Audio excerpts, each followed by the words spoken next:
there, thank you for joining us today on Millennial Talk, where we discuss issues affecting millennials and give recommendations on how to deal with them.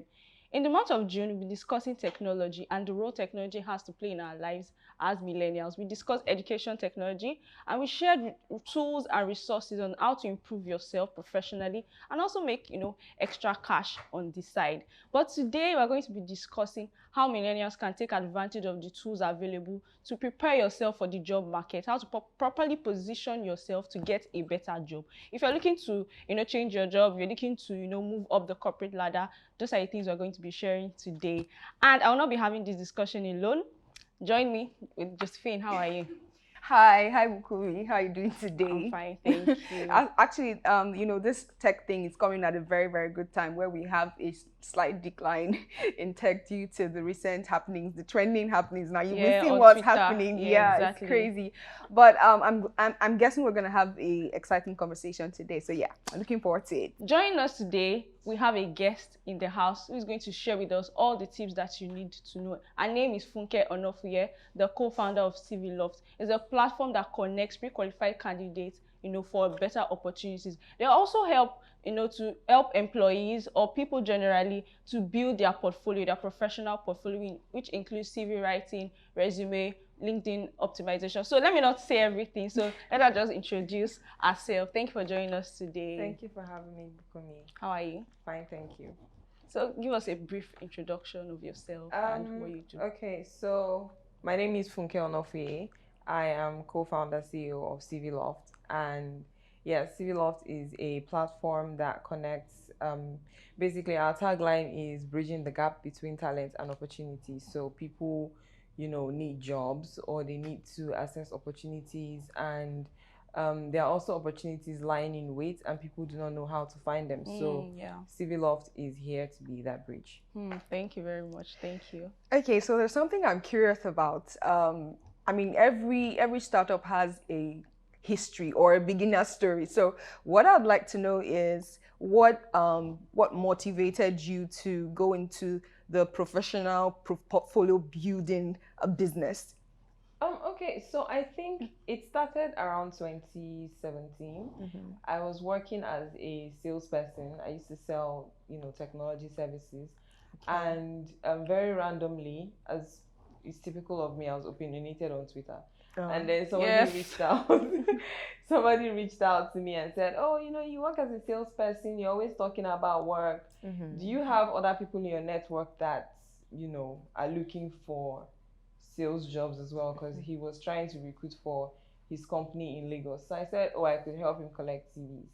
So I put out word on my timeline, and people applied, and I got a lot of terrible CVs. Oh my God. So I could barely share any with him, right? So it was appalling.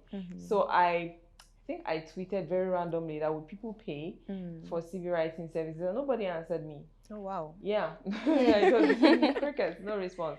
So I think a few months down the line, I was whining to my friend about my salary being too small. And he said, maybe you should try side hustle, right? So I said, okay, I think I can write CVs for people for a fee. But the last time I asked, nobody answered me. So I started doing it for free. Wow. So I wrote the first maybe 30 to 50 for free.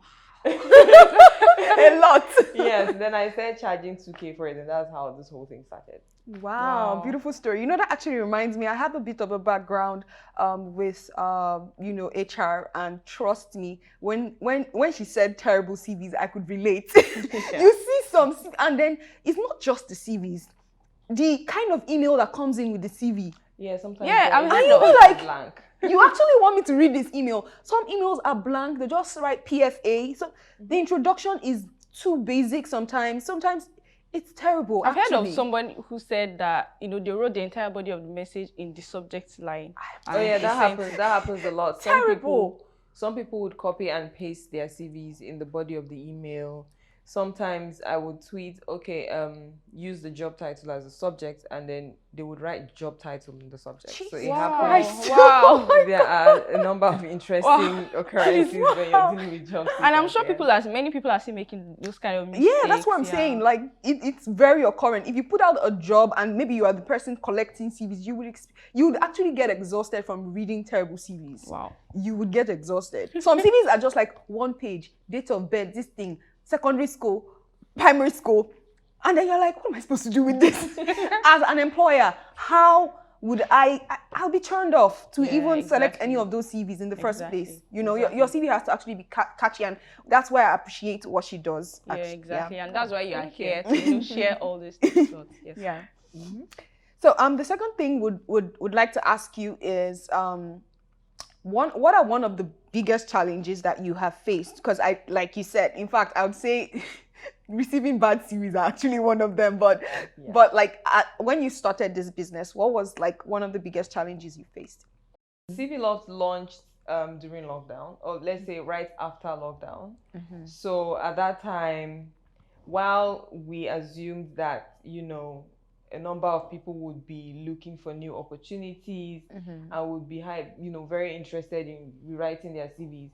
It turned out that many people were actually strapped for cash and trying to cut costs as much as possible. So the traction that we expected to get, we did not exactly get at that time. Yes. And then there was also the issue of finding writers. So I'm a bit of a perfectionist when it comes to CV writing. I like to do the most. And no offense to my freelancers, because they are great writers, but I still think that I'm the best writer. Of course. And so finding writers to write for CVLoft was also an issue. I was very finicky, so I did most of it by myself at the start, mostly because I wanted to maintain a standard. I did not want to gamble with it. So it was a lot of work. So there was, those were the two big issues that we had. Right.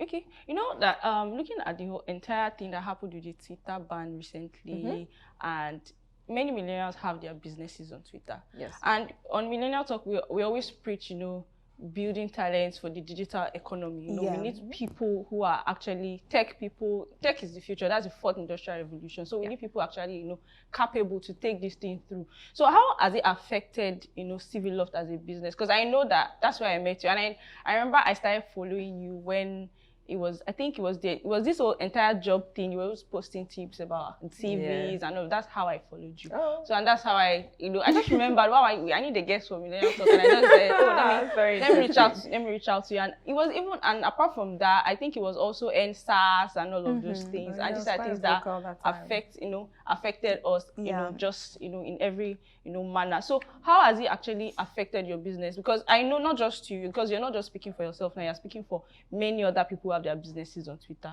So how has it affected you, and what do you think the government should do, and the implications and the recommendations for Twitter as as a platform where people share their thoughts? Well, that's a great question, and I mean, at this point I'm risking possible jail time, but Before I started, when I said, I already told the director that I'm going to talk about Twitter. So in case they're arrested, they said, don't worry about comeback. They already said about comeback. I'm risking possible jail time, but yeah, it's fine.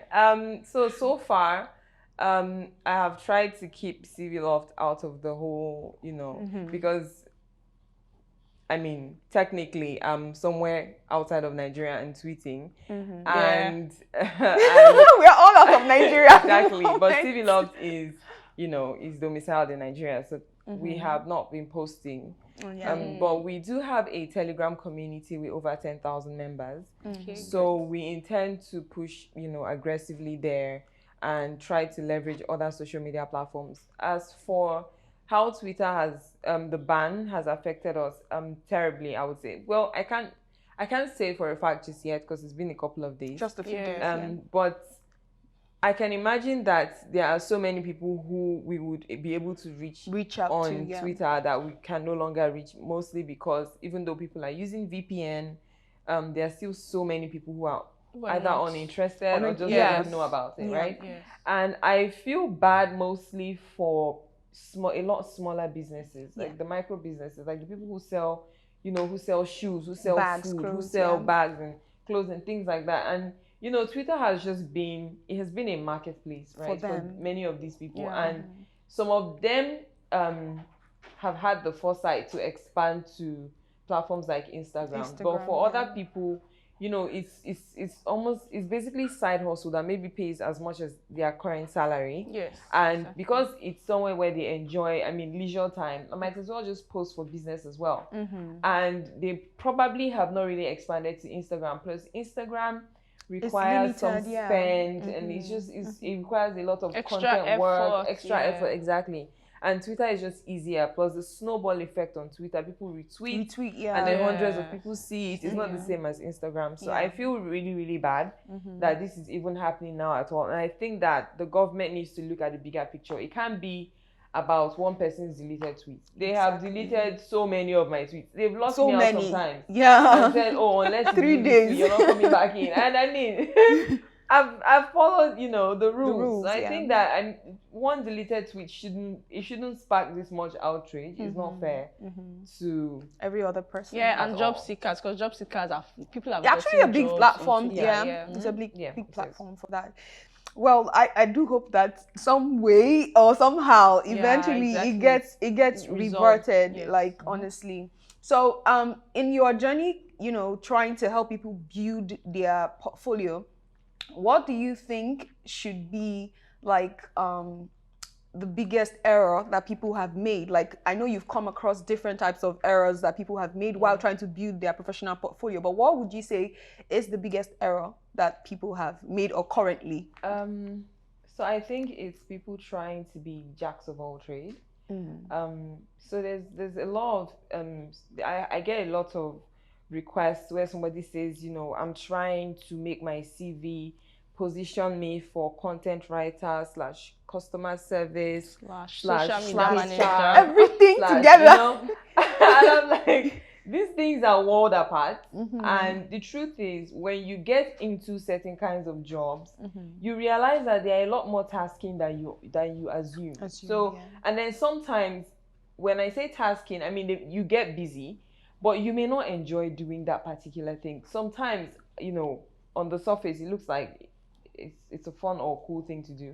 For example, I get too many requests for, I'm trying to, work as a customer service executive. And I say to people that the skill required for that is not talking and it's not filling forms. No, it's not. You actually require more people skills for it than you understand. Emotional intelligence. Yeah, it's more tasking than you understand. You think it's lazy work until you start to do it, and then you realize it's not what you want to do. And then it requires, a lot of interaction. Somebody like me, I cannot do customer service. I'm sorry. Like when I started CVLoft, at first I tried to do everything myself. Maybe within a week or two, you will be worn out. I just put out, I need to hire someone to do this because I can't do it by myself. So I think the biggest error that I have seen is people trying to be jacks of all trades. Like you cannot do everything.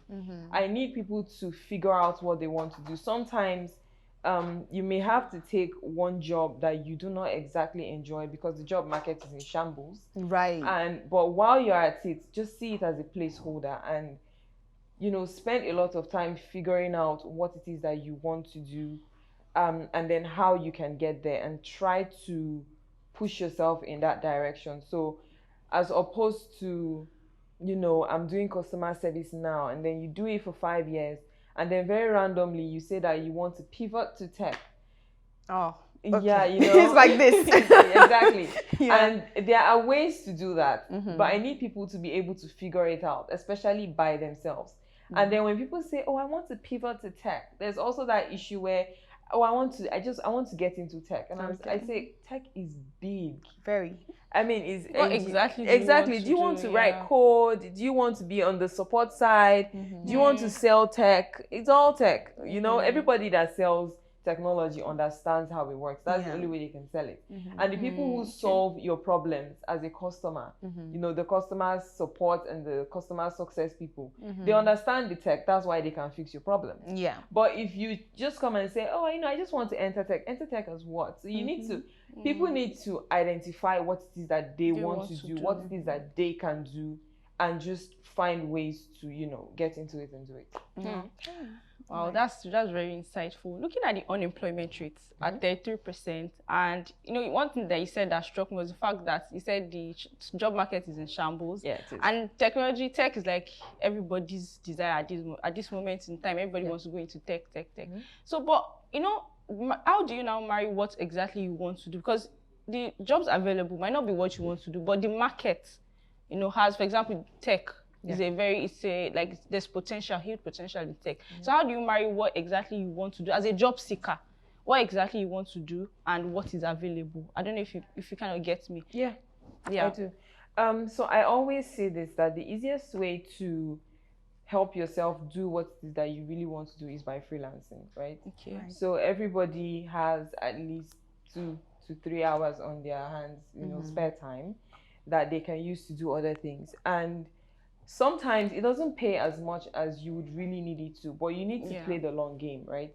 So if, let's say, somebody who codes, I know a lawyer who writes code, right, on the side. She's learning, you know, to write code. She wants to be a developer, right? She studied law, so it looks like a world apart. What's you on about, right? But on the side, she tries to do those things, and you know, she's always reaching out to people, you know, trying to offer up, you know, her services for free. Like, oh, you know, I can help you do that. I can help you write. Can I join you to do, you know? And with time, she's going to have a portfolio. She's going to have a body of work, right? But in the meantime, she's working as, you know, a lawyer, maybe a real estate lawyer or something of the sort. But that's not what she wants to do full time, but she has to do it to get by. And then, you know, she's freelancing. It's also the same thing with, I know a couple of people who do, you know, design, you know, somebody is great at product design or graphics design, and they have some kind of full-time job that they know is very boring, but that's what pays the bills. So they offer their design skills to small companies. Like the person who did my UI UX, she was a freelancer, right? I don't know what she does full-time. All I know is that she was recommended to me as a freelance designer, and she did a wonderful job for CVLoft, right? But now she has CVLoft in her portfolio, and she's not with me full time. Of course. Exactly. So the easiest way to hack it is by offering your services, you know, as a freelancer. Yeah, even as you started earlier, you mentioned that you had to write like at least 50 different freebies before.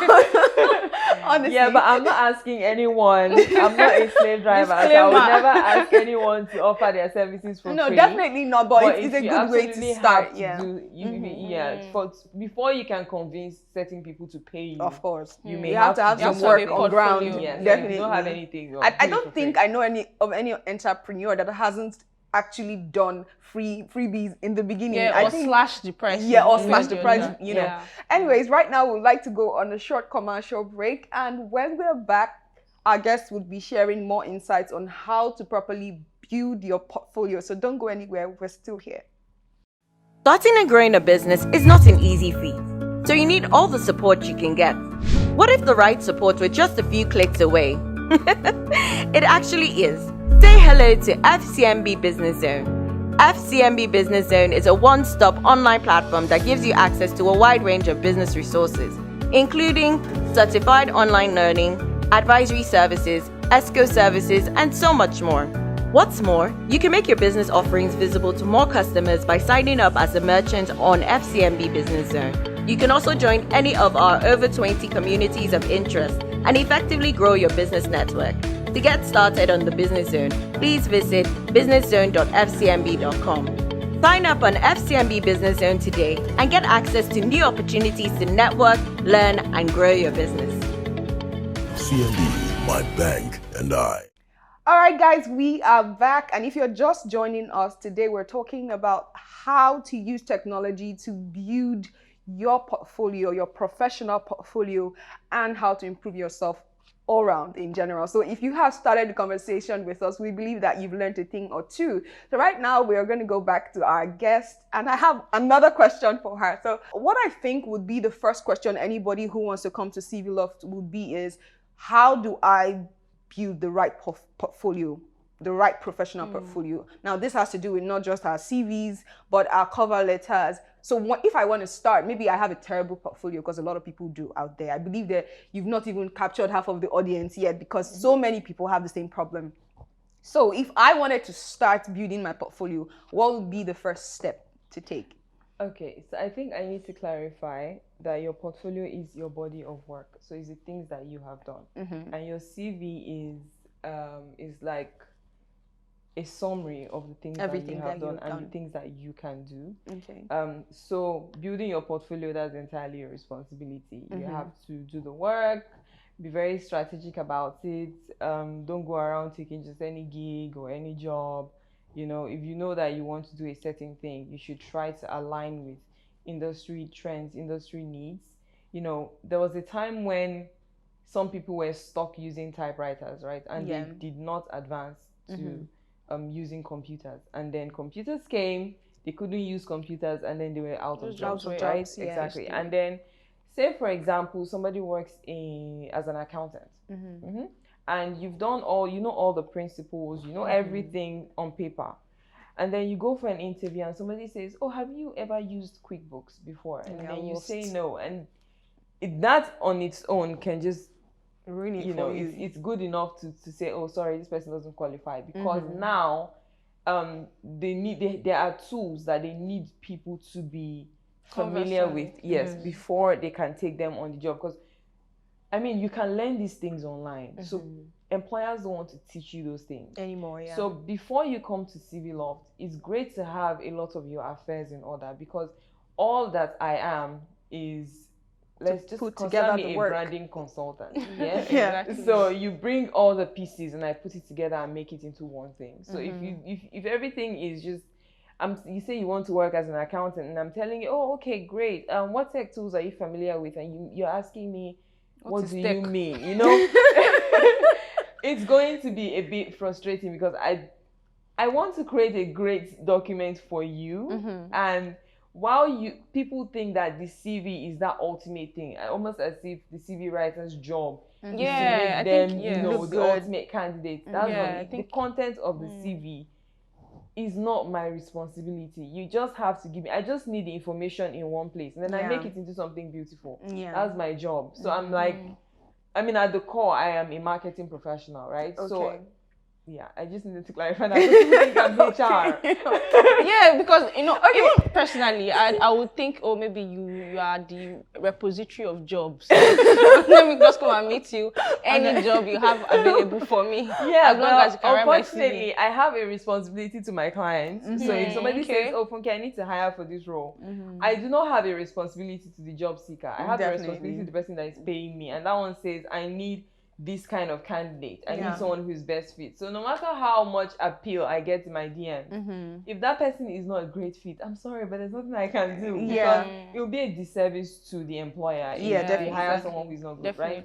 Yes. So back to the question. If you approach CVLoft, what you should expect or what you should have, we need you to have your affairs in order. We need all the content. We need we need you to have an actual portfolio, to have information that we can work with, as opposed to just coming to us and expecting us to figure it out. At the same time, we are able to help advise. So if somebody says, what can I do? I'm a bit of I call myself an oversabi, so I know a bit of a little too much about different jobs. And so if somebody comes and says, oh, what can I do? I'm usually able to advise. And sometimes I can say, look, if you can learn this particular thing in this particular time, then it will be valid to be on your CV. But if you're not able to defend it, then it will be a lie. And I don't lie on people's CVs, right? So if sometimes I tell people, go learn it, come back, show me you've learned it, I'll update your CV for free. Okay, the reason why I asked the question that way was because I've encountered a lot of people in my own experience, and the truth is, just as you said earlier, a lot of people actually do not know how to, they know that, okay, I want to do this, but they don't even know where to start. And, you know, if CVLoft has an aspect of it where it gives, you know, consultancy to people who are trying to position themselves for certain things, how they can take steps towards it. Because you have people wanting, they come with CV and it's empty. Have you ever seen an empty CV before? Yeah. Exactly. I've seen all kinds of CVs, don't worry. Empty CV. And I'm like, what do I do with this? You know, so at the end of the day, people sometimes just need a bit of push and pull direction, you know. I understand that's their job, but you know, sometimes I feel like sometimes some people need to just hear it. They just want to hear it, or they want someone to push them. Not every, different personalities, different people. So I feel like that's why I just wanted them to hear it from the horse's mouth. Oh, look, it's not my job. I know, we know it's not your job, but we need you to tell them. Personally, I kind of felt like it was the CV writer, or, as long as I'm paying you. They will not get the job for you. I know they won't get the job for me, but I feel like once I pay, like, because many people feel like that. Once I pay, I get that. I must get like, a I job. must get a job. So that's what I just needed you to clarify for people. But it's a lot good of that people you will clarified believe that, look, once I give her my CV, I'm getting a job. Yeah, you know. definitely. So yeah, just so you've heard it out there. The brand promise is that a better CV is more likely to get you in the door, you know. Okay. So it lands you an interview, but the CV cannot land you a job. Your performance at the interview is what will land you a job. That's true. So do you offer interview services, like maybe coach people or teach people what to do when they're going for their interview? I have been pitched that service a number of times. People have suggested it too many times and say, you know, like I said, the job market is in shambles, right? Definitely. And job seekers, I'm sorry to use the word, are quite desperate for jobs, right? So usually when you're charging people for certain services, you want to ensure that, you know, their expectations and the services that you're offering them, you know, are aligned. And sometimes people come to you and say, oh, you know, I need your services for, you know, counseling and blah, blah, blah. And I say, you know what? I'm not going to charge you. I'm just going to do it for you for free. And I try to prep them. And sometimes they attend the interview. Some of them do well. Some of them still fumble the interview. And that's very sad. But imagine a case where I charge someone for counseling services.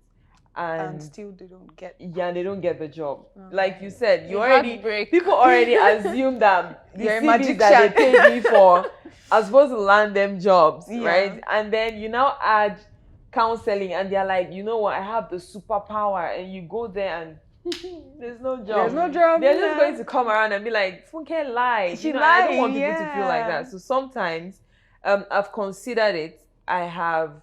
It is something that is in the works. I'm working around making sure that if I charge people for that particular service, there's going to be a lot of value for their money. Yes. So that we are working around it. Okay, so moving on from there, like, thank you very much for that. Moving on from there now, we're going to be discussing like CVLoft as a brand. How has it helped people? Like, how many people have you helped? Have you written CVs for or helped, you know, and you've gotten results? And you've gotten results. Although I saw your portfolio on your website and I saw that they're a big brand.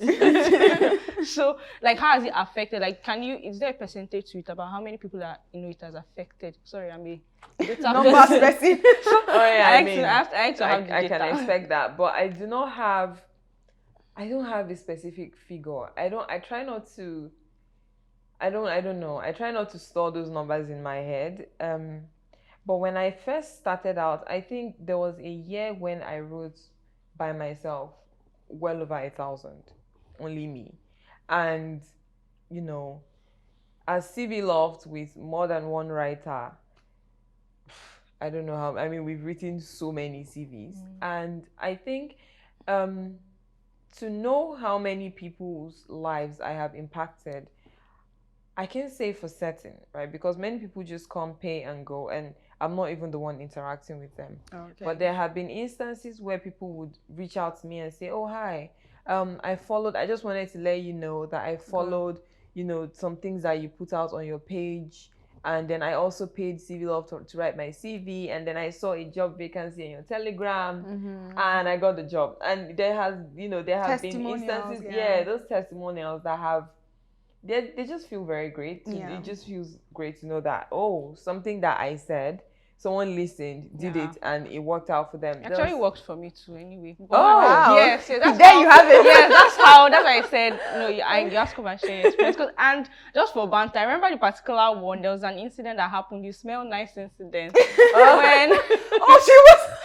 yes, now she talked about it, and she was, how would you go? How would you tell the interviewer that you smell nice? And I understand why So somebody would think that a compliment would be good, but it's also very important to just always choose caution. You know, it's better to not say Know where to draw the line. Just don't say it. Oh, the person smells nice. Don't say it at all, especially when it's opposite sex can come across as inappropriate. So yeah, that's true. So being a tech person, like you said you've been a tech salesperson and you have a good idea of what the tech world is like. So how do you think that millennials can use technology to position themselves for good job opportunities aside from rebranding their CV? I know that's just one aspect of it. Like you said, you have to upskill as a person. So what are some of the recommendations that you can give out to millennials? So I always say that most of the help that you would get would not come from books or videos that you watch online. It will come from people. And I think that social media is such a powerful tool. Yes, sometimes it looks like the internet is moving too fast. Faster than us. Information overload. Everybody is saying everything at the same time. No, don't do this on your CV. Another person saying, do this on your CV. So I'm like, what exactly do I do? Sometimes put aside all that CV banter and just do stuff and just connect with people, share opinions. There are so many people that I now call my friends that are my friends because I'm opinionated. I'm always talking on Twitter. In real life, I can sit somewhere in that corner and you would not know that I'm even in this room. By nature, I'm an introvert, right? But I know that I'm an opinionated person, and I know that I need to catch people's attention, right? So there have been. Let me use how it has worked out for me so far. Okay. So the first job I got when I moved to Lagos, it was from a tweet, right? I applied, I went for the interview, I got the job. It was a terrible job. As a salesperson, yes, I was selling tech, it was terrible. And then I saw another one, I applied, and then I started working in a marketing agency. And when I started writing CVs, people, the person who is my partner now on CVLoft, he reached out to me via Twitter. I did not know him from anywhere before that time. And I mean, he has, other businesses that he does. So I'm the one leading CVLoft, right? Right. But for somebody to have reached out to me and said, oh, I always see your tweets. I always see, I see what you're doing. I see your traction. I think that it would be a great idea for us to partner up on this. There are so many opportunities that have come up. They've come up for me, mostly because people would say, oh, Funke, I know you from Twitter. I walked into the bank one time and somebody said, I know who you are. I'm like, okay. But I think that people, they underestimate how social media can transform lives. Yes. There are people who, they went to school, they waited for a while, they didn't get any jobs. And then they started to just dress up, post pictures, yes, post reviews of restaurants. Right. I cannot do what they do because I'm not even that kind of person. I cannot hack reels, by myself. I don't have the interest, but it's interesting to see what people are able to do with social media. So I think that people should just spend a lot of time talking to other people, learning from other people. Instead of talking over people, try to listen to what they're saying. There's so much content online. You can read up blogs, tweets, follow specific people, just read the things that they're saying. Sometimes I have said several times that if you want to learn from somebody, right, you do not learn by asking them to teach you. If you want to learn, maybe you want to learn about what they have done or how they did something, just tell them to tell you their story. People are always talking about themselves, right? Exactly. So just say, oh, how did you, and they go on and on. They on. don't even realize that they've said everything. more than they need to say. Yeah. On a normal day, you say teach me, they'll say pay me. But if you tell them, just talk about yourself. Tell me your story. They are going to get share everything. that you would have paid for. So I think it's very Right. important to, when we say networking, like, try to talk to people. Improve your social quotient. Yeah. It's not just about IQ. People focus so much about the IQ. The second one, we have the emotional quotient. You have to have emotional intelligence to be able to identify, okay, this person is like I can get value from this person. I can also provide value. Yeah. They learn to interact with people, network with people. I think that networking is like the biggest It's the skill ultimate, that you can learn Mm-hmm. in today's world. Yeah. So what advice do you have to other entrepreneurs in your field? And maybe, as a millennial, anyway, in Nigeria, so many entrepreneurs, people are doing businesses and startups and also. What's like your advice, $1 million advice to them? Do I have $1 million advice yet? I don't know. We'll see if it has value in a few years. Okay. But I think that my biggest advice would be to tell people to trust the process and learn to play the long game. So when I started out, there were people who they never would have given me any attention. Right? I was just one random Twitter user that was always talking plenty. And I just kept going, on and on and on. I would share tips, I would share vacancies, then I opened a new page, and then I started CVLoft. And then some people who I really admired would, just reach out to me and say, oh, I'm really proud of you. You're making, traction, and this is really great. You're doing well. Right. I did not think that I was going to ever catch their attention, right? But I have. And I know that I will catch a lot more attention. Definitely. So I think that people need to trust the process. It's not going to happen in one day. You're not going to make all the money in one day. I haven't made all the money that I want to make. Definitely haven't even made half. but yeah, just play the long game, trust the process. It's definitely going to happen if you're consistent. Right. Okay, so I'd like to ask you one last question, and this is, we know you've talked about all the work you do and all of that, but on a personal level, what do you like to do? Yes. outside What do you like to do? Do you like to sing? Do you like to dance? We'd like to hear you sing if you sing. No, so I definitely do not sing. Okay. I can't sing anything.